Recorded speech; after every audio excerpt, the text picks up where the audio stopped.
वर्णिवेशरमणीयदर्शनं मन्दहासरुचिराननाम्बुजम् पूजितं सुरनरोत्तमेर्मुदा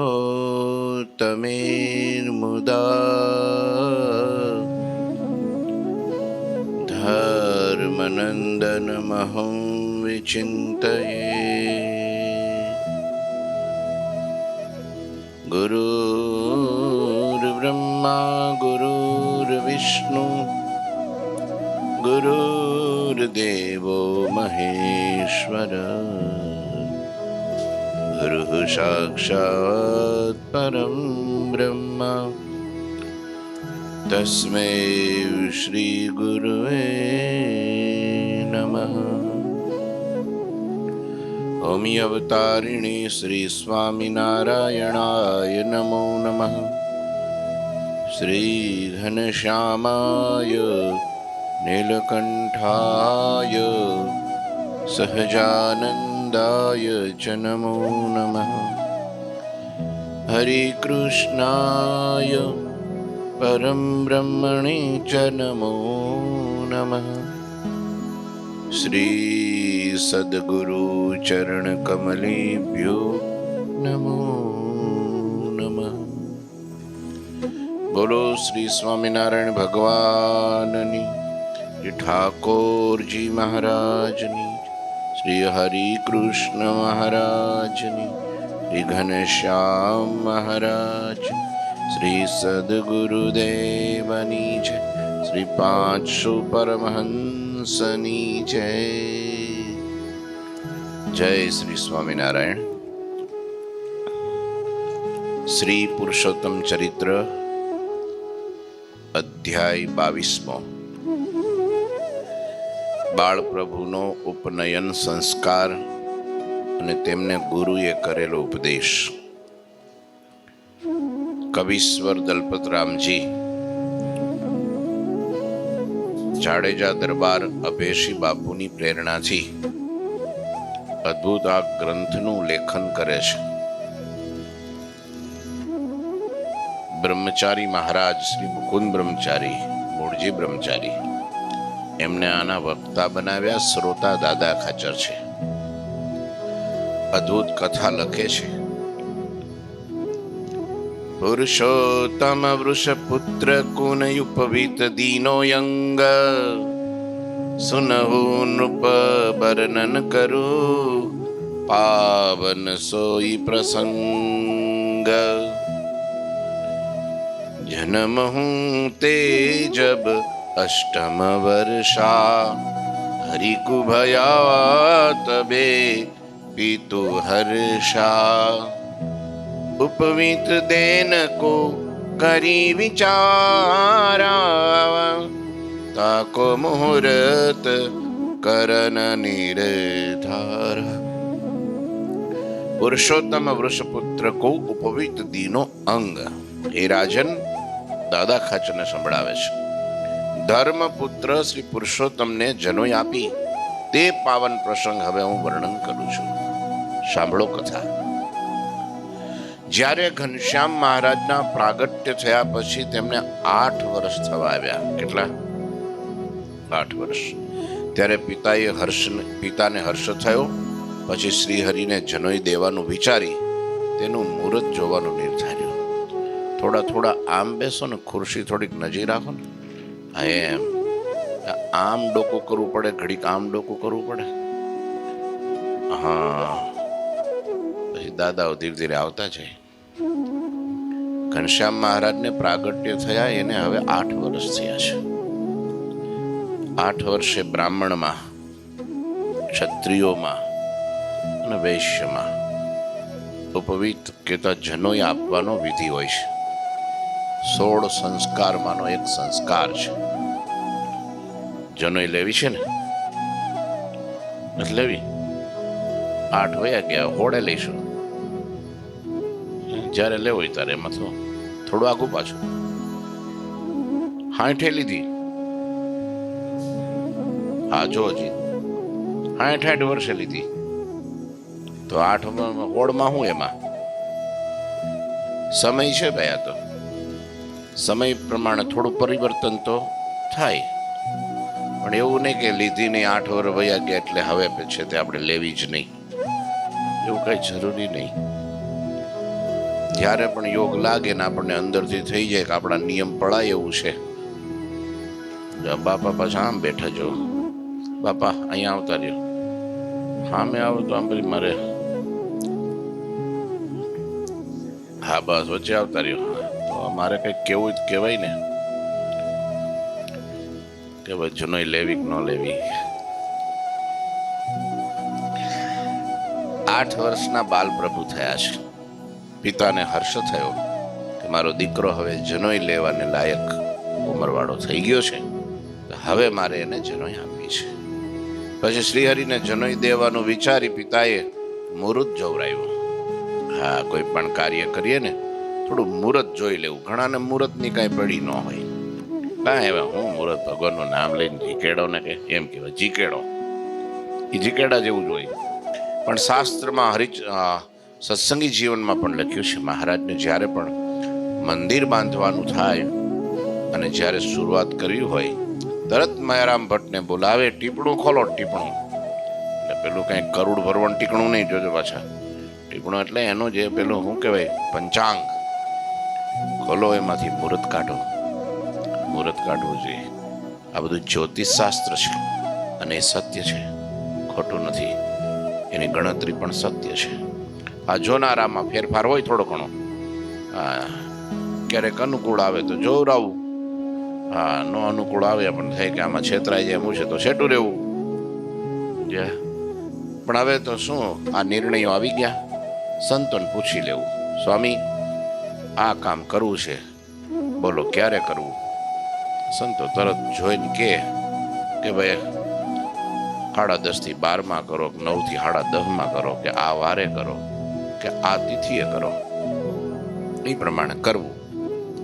પછી આવવાનું હોય તો જે કંઈ આવવાનું હોય તો એ આપણે પછી ટેન્શન ન રહે. નહીં તો ન થાય કે આ મુહૂર્તનું તું જોવડાયું ને એમાં આમ થયું, મગજમાં ઘૂસી જાય ને એકવાર નીકળતું નથી. પછી આપણે તો ભાઈ ભગવાનની ઈચ્છા હશે કાંઈક એવી, બાકી આપણે તો બરાબર લીટીએ જ હાલ્યા છીએ, એનો આપણને સંતોષ રહે. અને થાય કંઈક 2-5% તો ભાઈ 19-20 તો દરેક જગ્યાએ રહેવાનું. પણ તોય વ્રતનું શાસ્ત્રમાં જો ને ધર્મદાદાએ જોવડાવ્યું તો આપણને શું વાંધો ભાઈ. ધર્મદાદા તો શાસ્ત્રજ્ઞ હતા, ધર્મિષ્ઠ હતા, સત્યવાદી હતા, મહાન વ્યક્તિત્વ, મહાન મુક્ત. બરાબર, છતાંય આ લોકની રીતિ પ્રમાણે જ્યોતિષ શાસ્ત્રના આચાર્યને બોલાવ્યા. પોતે જોઈ શકે એમ હતા, પોતે ભણેલા હતા, તોય જ્યોતિર્વિદ બ્રાહ્મણ ને ટેરાયા, પૂજન કરી કે મુહૂર્ત લખાયા. માઘ શુક્લ દશમી દિન જેહી, ઉત્તમ મુહૂર્ત આયો એહી. જ્યોતિષના જાણકાર બ્રાહ્મણને તેડાવ્યા, પૂજન કર્યું, મુહૂર્ત જોવડાવ્યું. કયું મુહૂર્ત આવ્યું? વિક્રમ સંવત 1844 સાલ હતી. કેટલી? સંવત 1845 મહાસુદી મહા મહિનો અને સુદ દસમને દિવસે જનોઈ દેવાનું મુહૂર્ત આવ્યું.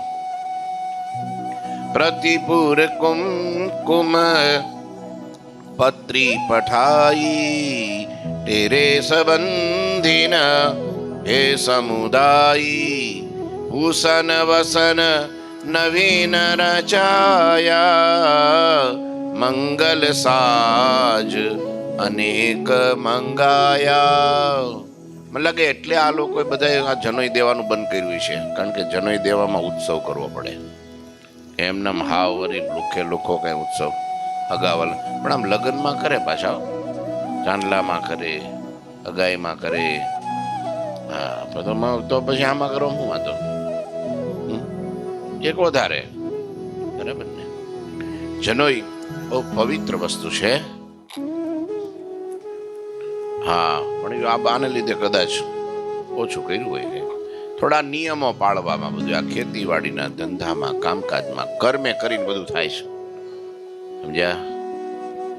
હા, નિયમો પાકા પાડવા પડે, દોષમાં પડાય નહીં તર, એટલે પછી બીકના માયરા કાઢી નાખે. ઘણા એમ કે ને તિલક ચાંદલો કરીએ તો અમારે લારીમાં ભજીયા ખાવા જવાનું ટળી જાય છે, તો લો ખાઓ તારે.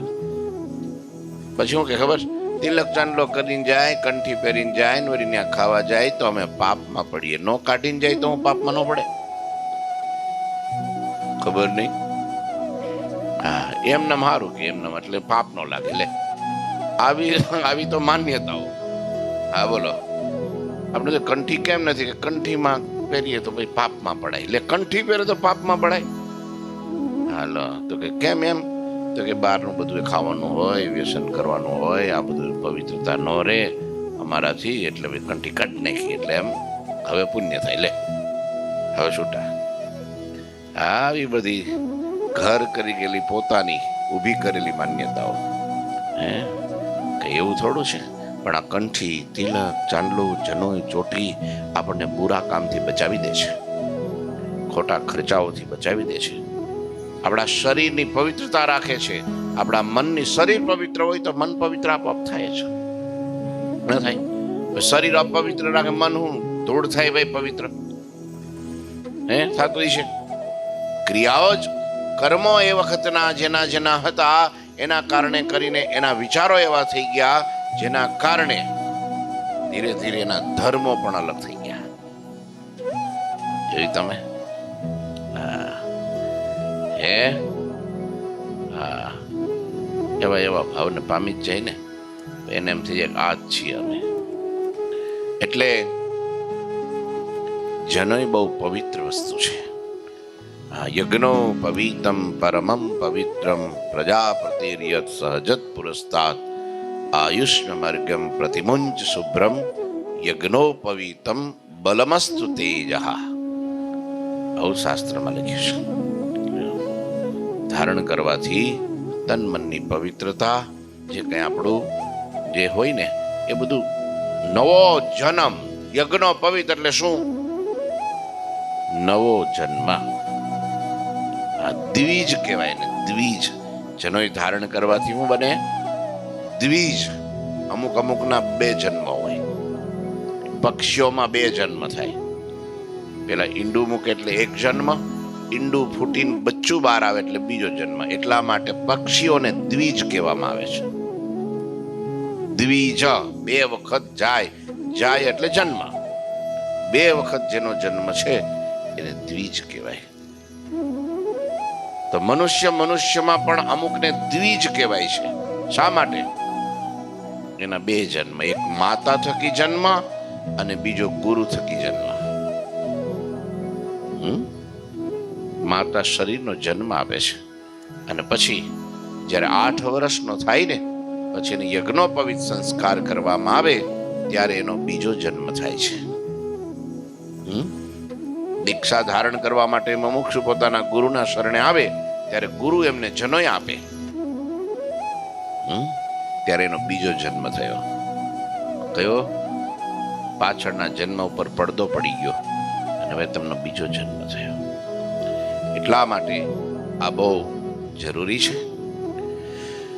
તો ભગવાન શ્રી હરિએ આ પ્રવર્તાવેલી રીત પોતે પણ ગ્રહણ કરી અને પોતે તો બ્રાહ્મણ જ હતા એટલે બીજી ક્યાં વાત કરવાની. પિતાએ કુમકુમ પત્રિકાઓ લખાવી, સંબંધીઓને તેડાવ્યા, અનેક પ્રકારના નવા વસ્ત્ર આભૂષણો તૈયાર કરાવ્યા, અનેક પ્રકારની મંગલ સામગ્રીઓ મંગાવી. સીધા સામાન, ઘી, ગોળ, તેલ, સીધું ઘઉં, ચોખા, દાળ, મસાલા. કારણ કે ઘેર આવે તો કઈ એટલે થોડા કઈ બાજરાના મટા ખવડાવાય. બહારથી આવ્યા હોય ને તો હારખું ખવડાવું, થોડું સારું. ઉખડી બનાવવી પડે, શીરો બનાવવો પડે, લાપસી બનાવવી પડે, સારા સારા આંધણ મૂકવા પડે. દાદા એ છે ને તૈયારી કરી બરાબરની, બધાને ખુશ ખુશ કરી દેવા છે. મારા દીકરા હે બપોરે વાત તારે ચૂરમાના લાડવા એટલે આમ તો મોહન થાળ એટલે મહેમાન એમનામ જ બધા હાથર કામ પડતા મૂકીને શું કરવા આવે? અહીં જો હમણાં સભા કરો, 3 કલાકની સભા છે પ્રસાદ વગરની, આવે તો કેજો. લ્યો, રાખવો જ પડે, પાકું કરી નાખ્યું. હા, અહીં તમે જો અહીં જમણવાર થાય, રસોડું થાય ત્યારે બધાય તમે જો ગણતરી હોય ને 60ની, તો એક 60 ઉપર 5, 65, 70, 75 થઈ જાય. હા, આવે જ. કદાચ નો આવે કોઈ 5 જણા તો એ ક્યાંક બીજે પોગી જ ગયા હોય, એ ખાવામાં જ. કે બીજે રખોડવું હોય, આના કરતા સારું હોય, પસંદગી કરે, તપાસો કરાવી લે કે ભાઈ આપણે ત્યાં જમવા આવવાનું છો તમારે, પણ તમારું મેનુ શું છે? મેનુ આમ છે, તો હાલો હું જોઉં છું. બીજી જગ્યાએ તપાસ કરે, ન્યાય જવાનું છે, ન્યા મેનુ શું છે ભાઈ? જાનૈયાની નજર ક્યાં હોય? ભોજન ઉપર હોય. આવું શાસ્ત્રમાં લખ્યું છે બાપા. મને કઈ ક્યાં કરતો આનંદ કરું છું. બાકી જમવા બોલાવ્યા હોય એટલે જમવાનું તો ખાલી બાનું છે, બાકી તો એ સ્નેહ છે, એક પ્રકારનો અરસપરસનો પ્રેમ છે. ભેગા થાય એ બાને આત્મીયતા વધે, સ્નેહ વધે. આમ કઈ ભેગા થાય નહીં. ના છોકરા ઘરમાં 5 વ્યક્તિ હોય તો નથી થતા. શું કરો તમે? દાદા થાય? દાદા ઘેરે ગીને હુઈ ગયા હોય ભજન કરીને, ત્યાં છોકરા આવે. છોકરા આવીને ખાઈને હુઈ જાય તો દાદા સવાર વહેલા જાગીને મંદિર આવતા રહે. ત્યાં સુધી છોકરા નાઈ ધોઈને ખાઈ પીને કારખાને બી ગયા હોય. લ્યો, દાદા ભેગા થાય છે? ન થાય. અને કદાચ દાદાને કઈ છોકરા આવ્યા છે તો હાલો થોડીક વાર મોડો કલાક હુઈશ, બેહું થોડી વાર, આવે એટલે વાતો ચીતો થાય ને થોડી વાર આનંદ કરીએ. ત્યાં તો છોકરા આવી જાય તો જમીન કે હવે ફરવા જાઉં છું, બાઇક લઈને ઉપડે બહાર. તો દાદા એકલા બેઠા બેઠા માળા ફેરવે ને વાહર ખાય. હે ના પડાય? આવું છે. સંયુક્ત કુટુંબો બધા તૂટી ગયા એટલે પછી આ મેળાવડા કરવા પડે. અને ઈ બાને ભેગા થાય, સ્નેહ વધે, અરસપરસ આત્મીયતા વધે, પ્રેમ વધે, લાગણી વધે. ભેગા થઈને વાતો કરે, હે હળવા થાય. હળવા ભાઈ રે ખમ થઈ ગયા હોય ને, હળવા થાય કે આ મામાના દીકરા, મામાના દીકરી, મામાના પરિવાર ને ફૂઈ ને ભોજાઈ ને કંઈક નું કંઈક સગપણ 3 પેઢીએ 4 પેઢીએ ભેગું કરે. ખરાઓ પણ ભેગું કરે. ઓળખતા ન હોય, આમ ભેગા ન થયા હોય, સ્નેહ મિલન કરે. લે તમે કયું ગામ? કે હા સીધી 4થી પેઢીએ છેડા ડાળે છે. હા એ આડા ગાડાનું એટલે હું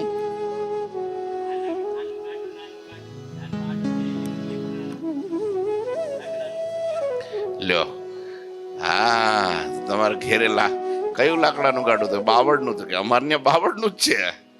લ્યો, એ આડા ગાડા ના સંબંધ કાઢે. બોલો. હા, એક કે ભાઈ એ કલકત્તાના બેન ટ્રેનમાં બેઠેલા અને એ કઈ કાઠિયાવાડ સુરેન્દ્રનગરના ટ્રેનમાં, બે બેનો વાત હોય છે. હા, સંબંધ કેવો કાઢ્યો? તમે કયા ગામના? તો કે અમે કલકત્તાના. કે તમે? અમે સુરેન્દ્રનગર. તો આપણે કે હગામાં નીકળ્યા. કેમ? કલકત્તાની ઘરઘંટી અમારા ઘરમાં છે કે ભાઈ રે કરી. લ્યો, આવો સંબંધ પણ ખાટે, ઘરઘંટીનો સંબંધ. બોલો, આ આપણી તાસીર છે હો કાઠિયાવાડની. હા, ગમે ત્યારે પાછા પડે નહીં કોઈ વાતમાં. હારું ગોરિયારે સંબંધ નથી કાઢતા ને કે હા કે આપણે સંબંધ છે. કેમ? અંગત હતો ને, અંગત અમારા દેશનો હતો કે. હા, તો કે અંગત ને પછી ભગવાને છે ને રામે એને પછી યુરોપનું રાજ આપ્યું હતું. હા, તો કે એમાંથી તમે બધા થયા. હા, એટલે અમારો સંબંધ છે તમારે ને અમારે. જો કાઢ્યો, કાર્યનો હજી કાઢ્યો નથી એટલે ખબર નહીં. એ કાઢશે જ ખરા, જાંબુવાન માંથી કાઢશે. એટલે આ બધી આનંદની વાતો છે. પણ જ્યારે ઉત્સવ થાય એ બાને બધા ભેગા થાય. આવજો ને, આપણે ઉત્સવ કરવો છે હવે થોડાક ટાઈમમાં. જો પાછો આ 15 મહિના મેં કરી નાખીએ, એ બાને ભેગા થાય ને છૂટા પડવા માંડ્યા. હા, એટલે અત્યારની આ કળિયુગની અંદર કાલિદાસ કહે છે ને પોતાના ગ્રંથમાં, ઉત્સવ પ્રિયા ખલુ માનવા. હા, કળિયુગના માણસો ઉત્સવ પ્રિય છે, ધ્યાન પ્રિય નથી હો. તપ પ્રિય નથી, હે ઉત્સવ પ્રિય. એમ કીધું હાલો આજનો દી નકોડો ઉત્સવ, સવારથી સાંજ સુધી, પછી સાંજે પછી સંધ્યા આરતી થયા પછી બધાને એક એક ગ્લાસ શરબત આપવામાં આવશે, એ લીમડાનો. ચૈત્ર મહિનો હાલે છે ને, લીમડો પીવો જોઈએ ચૈત્ર મહિનામાં, ખાસ બહુ ગુણ છે એના. તાવ ન આવે, આખું વરા માંદા ન પડે. હા પણ હવે તો લીમડાનો રસોઈ બરો થોડોક બહુ જબરજસ્ત બની ગયો છે, આમ નકરું અપડેટ થયું છે. હા કાલે તો મેં રસ પીતો હતો ને લીમડાનો, મેં કીધું આ લીમડાનો રસ છે કે સરસ મજાનું વરિયાળીનું શરબત છે? હાકર ને વરિયાળી થોડું પેલું કેટલું નાખેલું. મેં કીધું આમાં લીમડો તો ખોવાઈ ગયો. હે આવું થાય. પણ લીમડો પીવો જોઈએ રોજ, 1 મહિનો પીવાનો દર વર્ષે. તો એવા કઈ ઉત્સવ થાય નહીં, મહારાજે કર્યા નથી. આ તો આપણી રીતે કરવાના. પણ કળિયુગમાં તો બસ ભોજન હારે ભજન જોઈએ, નકરું ભજન કોઈ ભોજન વિનાનું ભજન કરતું.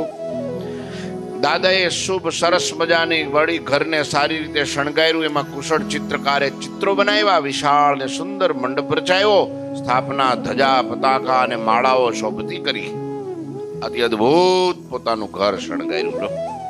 દ્વાર દ્વાર પ્રતિ તોરણ સાજે, રમણીય કાંચન કલશ બિરાજે, રોપે પુની રંભા કે ખંભા, ઉપજે સુખમાં દેખી અચંભા, ઉપજે સુખમાં દેખી અચંભા.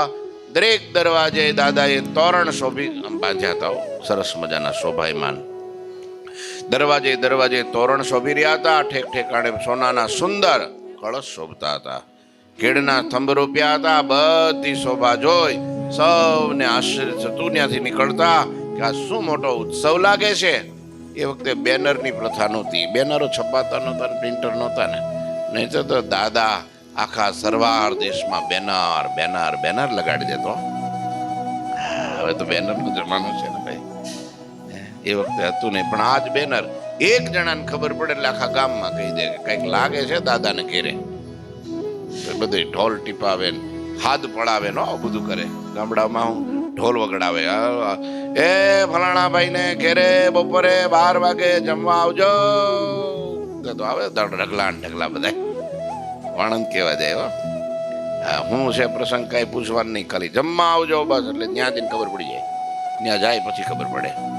હા બસ ત્યાં જાય એટલે બધા પો ભરાવવો પડે, 200-300 લઈ જવા પડે. રિવાજ છે આ બધું. તો દાદાને ઘેરે લોકોને બધાને આશ્ચર્ય થવા લાગ્યું. મંડપ મેં મંજુલ ધર્યા ને અનેક ઉત્તમ સાજ, અવલોકન યાવત બહુ મિલી નર નારી સમાજ. એ મંડપ અનેક પ્રકારની ઉત્તમ ને સુંદર સામગ્રીથી શણગારેલા. એને જોવા માટે તો નર નારીઓના ટોળે ટોળા ભેગા બધા મળીને આવતા, દોડી દોડીને આવતા હતા. બહુ વાડવ વિદ્વાન, વાડવ એટલે બ્રાહ્મણ. બહુ વાડવ વિદ્વાન, ટેરાએ બહુ દેશ સે, ચતુર્વેદ કે જાવાન, આયે તિહાં અનેક મિલી. ચોપાઈઓ કેવી લાગે છે? એકદમ રામાયણી શૈલીઓ. કવિશ્વર વિદ્વાન હતા, બહુ જ્ઞાની હતા. કવિશ્વર ભારતનું એક રત્ન હતા, ગુજરાતનું એક કહેવાય ને કે નજરાણું, હું કે આપણે એક પ્રકારનું બહુ શ્રેષ્ઠ વ્યક્તિત્વ. હા, ભારત સરકારે એમને બહુ બહુમાન આપેલું. કવિ દલપતરામનું નામ બહુ મોટું ગણાય એવા કવિ હતા. અને એને પ્યોર બધા જ શાસ્ત્રના જે કંઈ અલંકારના જે કંઈ રૂલ્સ રેગ્યુલેશન કહેવાય ને કે ભાઈ બધા નિયમો પ્રમાણેની ચોપાઈ સોરઠાને દોહા બનાવ્યા છે. અને એમાં વર્ણન પાછો ભક્તિ ભાવ ખરો ને. હા સેમ જ એમને. અને એટલું સરસ મજાનું વર્ણન. કારણ આટલું વર્ણન કોઈ કવિ જગતના હોય તો ન કરી શકે. કેમ કે આ ભગવાનના ભક્ત હતા. દેવાનંદ સ્વામી જેવા મહાન વિભૂતિ અનાદિ મુક્ત સંત એનો જેને સમાગમ હતો. ભૂમાનંદ સ્વામી જેવા સંત કવિ સમ્રાટ એનો જેને સંગ હતો. હા, એના ગુરુ હતા.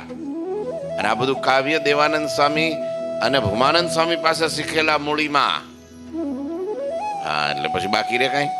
રાત દિવસ કથા વાર્તાનો જોગ અને પરમ મહાન પવિત્ર આત્મા. 8 વર્ષના હતા એ વખતે એને પહેલી વાર મહારાજના ગરડામાં દર્શન કરેલા.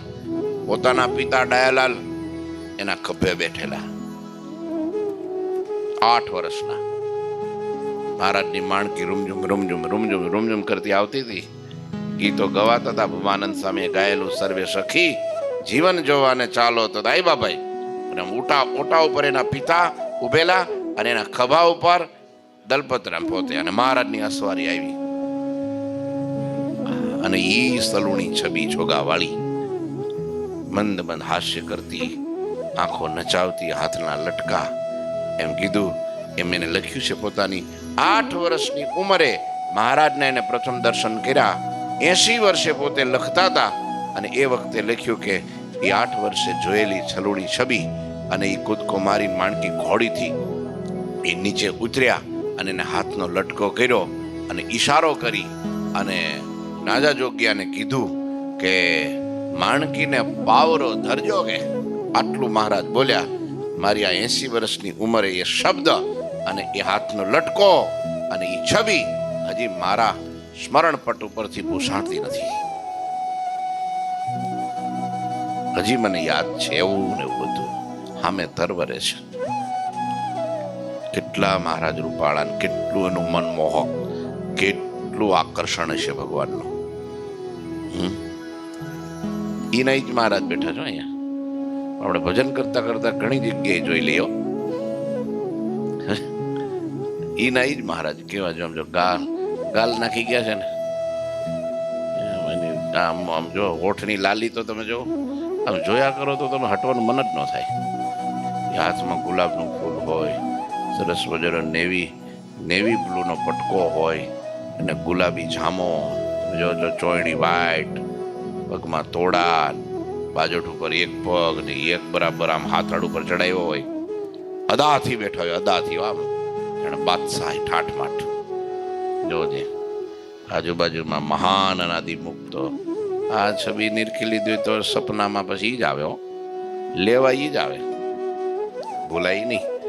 મહિમાથી દર્શન કર્યા હોય ને, ભૂખ હોય ને એને ખવડાવો ને તમે, ત્યારે એમ થાય કે ના ના હવે આ પચશે.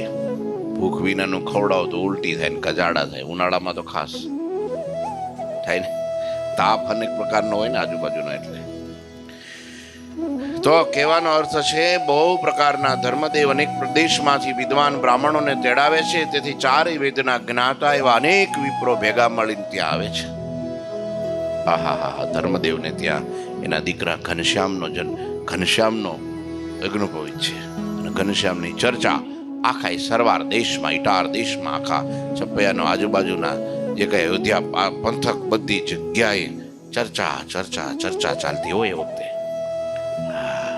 બહુ પરચા પૂરે ને, સમાધિઓ કરાવે ને, પોતાના તરફ ખેંચે. એકવાર કોઈ જોઈ લીધા હોય તો ઘનશ્યામને કોઈ ભૂલતું જ નહીં. રૂપ જ એનું એવું હતું, એવું આકર્ષણ હતું કે જબરજસ્ત.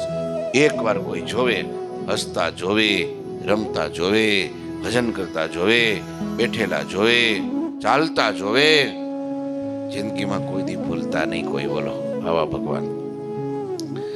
માઘ શુક્લ નવમી દિન જબહી આયે સંબંધી જન સબહી ગૌ હય રથ કૌ સકટ ચડી કે પુનિયાએ કૌ ચરણ ચલી કે.